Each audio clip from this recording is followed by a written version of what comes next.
కొడిగల పవన్ కళ్యాణ్ అనే నేను శాసనం ద్వారా నిర్మితమైన భారత రాజ్యాంగం పట్ల నిజమైన విశ్వాసం విధేయత చూపుతానని, భారతదేశ సార్వభౌమాధికారాన్ని సమగ్రతని కాపాడుతానని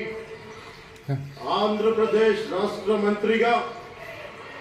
నా కర్తవ్యాలను శ్రద్ధతో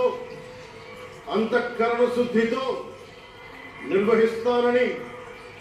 భయం గాని పక్షపాతం గాని రాగద్వేషాలు గాని లేకుండా రాజ్యాంగాన్ని